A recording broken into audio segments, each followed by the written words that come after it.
Hi hello welcome to Neelamma vlogs.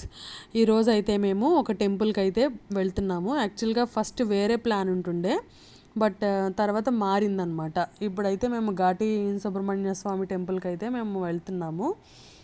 మధ్యాహ్నం 3 అలా అయింది. ఆఫ్టర్ లంచ్ మేము వెళ్తున్నాం అనమాట. మా పాప చూసారా, అసలు తను అప్పటి వరకు పడుకొని ఉంది.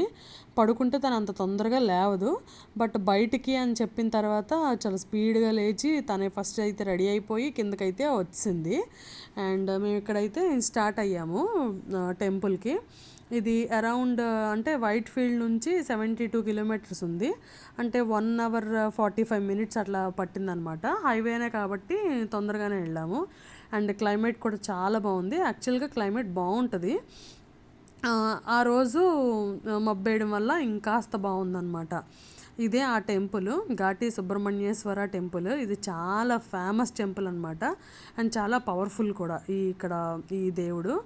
అండ్ ఇదంతా కూడా చాలా డిఫరెంట్గా ఉంది. అంటే ఇక్కడ కర్ణాటక టెంపుల్స్ ఎలా అయినా కూడా కొంచెం డిఫరెంట్ ఉంటాయి. టెంపుల్ డిఫరెంట్గా ఉంటుంది, అక్కడ లోపల జరిగే పూజ ఇదంతా కూడా చాలా డిఫరెంట్. ఆ ప్రాసెస్ అంతా కూడా చాలా డిఫరెంట్గా ఉంది. అండ్ నెక్స్ట్ ఇక్కడ సుబ్రహ్మణ్య స్వామి షష్ఠి జరుగుద్ది కదా, అది చాలా ఫేమస్ అనమాట ఇక్కడ. అండ్ రష్ కూడా చాలా ఫుల్గా ఉంటుంది. అండ్ ఇక్కడ నాగసర్పాలు చూసారా, ఈ ఒక్క నాగసర్పమే కాదు ఇంకా చాలా నాగసర్పాలు ఉన్నాయి. అవి ఒక చెట్టు కింద ఉన్నాయన్నమాట. అది నేను తీసాను కానీ ఆ క్లిప్ ఎక్కడో మిస్ అయిపోయింది.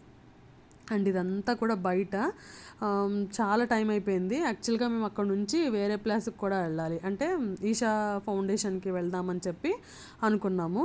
ఇక్కడ నుంచి ఆ ఈషా ఫౌండేషన్కి 1 అవర్ 15 మినిట్స్ పడుతుంది. అంటే 32 కిలోమీటర్స్ అనుకుంటా ఉంది ఇక్కడ నుంచి. సో మేము అర్లీగా వెళ్ళామంటే మేము ఆ లేజర్ షో మిస్ అవ్వకుండా ఉంటామని. యాక్చువల్గా మేము చాలా ఫాస్ట్గానే వెళ్ళిపోతాం అనుకున్నాము, కానీ ఏంటంటే ఇక్కడ నుంచి అక్కడికి వెళ్ళే వే నిజంగా ఉంది, చాలా చిన్న వే అనమాట. సో మేమైతే టైంకి అయితే వెళ్ళలేకపోయాం. ఇదేంటంటే ఈషాయోగి ఫౌండేషన్. ఇది ఏమంటారంటే ధ్యాన మండలి అంటారు. ఇందులో మనకి ఒక రకమైన చాంటింగ్ వస్తుంది, చాలా ప్రశాంతంగా ఉంటుంది. కూర్చొని ధ్యానం చేసుకోవచ్చు అనమాట. చాలా సైలెంట్గా ఉండాలి, అసలు ఒక మాట కూడా మాట్లాడకూడదు. మనం మాట్లాడామంటే ఇమీడియట్గా చెప్తారు సైలెంట్గా ఉండండి అని చెప్పి. అక్కడ అలాగే బోర్డ్స్ కూడా పెట్టి తిరుగుతూ ఉంటారు వాళ్ళు పట్టుకొని. అండ్ మేము ఇదే కాదు, యాక్చువల్గా కోయంబత్తూరులో కూడా వెళ్ళాము. కోయంబత్తూరులో ఏంటంటే అది మెయిన్ కదా, కొంచెం అక్కడ అంతా కొంచెం డిఫరెంట్గా ఉంది. స్టాట్యూ అయితే సేమ్, బట్ ఏంటంటే లేజర్ షో ఇదంతా కూడా అక్కడైతే హాఫ్ అన్ అవర్ అలా జరిగింది. ఇక్కడైతే 15 మినిట్సే. మేము ఎంత స్పీడ్గా వెళ్ళినా సరే లేజర్ షో అయితే స్టార్టింగ్లో వెళ్ళలేకపోయాం, మిడిల్లో అయితే వెళ్ళాము. నిజంగా లేజర్ షో జరుగుద్ది, చాలా బాగుంటుంది అనమాట. అక్కడ ఒక మ్యూజిక్ వస్తుంది, ఆ మ్యూజిక్కే అసలు అక్కడ కూర్చుండిపోవచ్చు అనమాట, అక్కడ ఉండిపోవచ్చు ఇంకా, అంత బాగుంటుంది. నేను ఆ మ్యూజిక్ ఉన్న క్లిప్ కూడా మీకు నేను యాడ్ చేస్తాను. అండ్ ఇక్కడ ఇదంతా అయితే ఒకసారి అయితే చూడాల్సిన ప్లేస్ నిజంగా.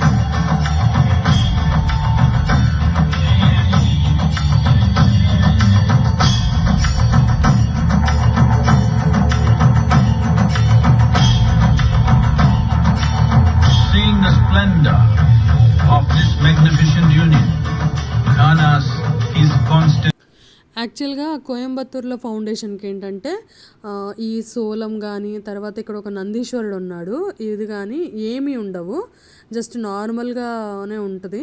ఈ ఈ బెంగళూరులో ఉండేదానికైతే సోలం ఇవన్నీ ఉన్నాయి. అండ్ టైమింగ్స్ కానీ, అక్కడ ఉండే ధ్యాన మండలి కానీ ఇవన్నీ కూడా కొంచెం అయితే డిఫరెంట్గా ఉన్నాయి. బట్ స్టాట్యూ అయితే సేమ్, అండ్ లేజర్ షో కూడా సేమ్ అనమాట. ఇదే అనమాట నంది. అక్కడైతే చూడలేదు నిజంగా.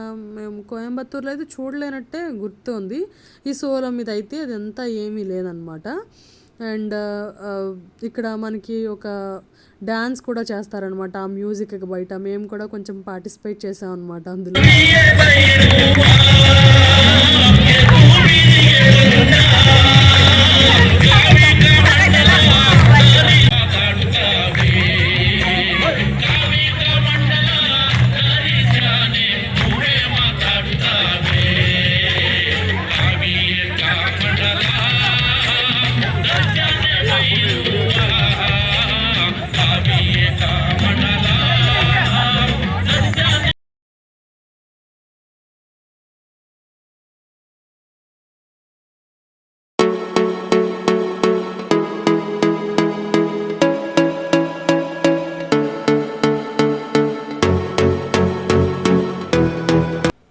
అండ్ ఎస్ అక్కడ అంతా కంప్లీట్ చేసుకున్న తర్వాత మేమైతే కిందకు వచ్చాము.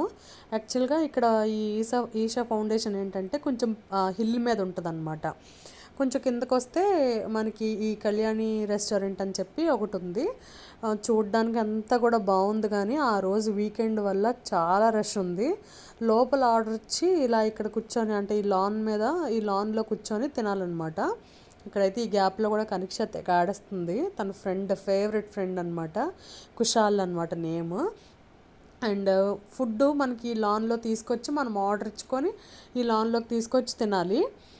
ఇదంతా చాలా టైం, అప్పటికే చాలా టైం అయిపోయింది. అప్పటికే చాలా ఫుల్ ఆకలిగా ఉందన్నమాట. ఇంక ఇలా కాదని చెప్పి వేరే చోటుకి వెళ్ళిపోయాం. అండ్ ఎస్ ఇంతటితో ఈ వీడియో అయితే అయిపోయింది. ఈ వీడియో కనుక మీకు నచ్చినట్లయితే please like, share and subscribe. Me support ఎప్పుడు నాకు ఉండాలి.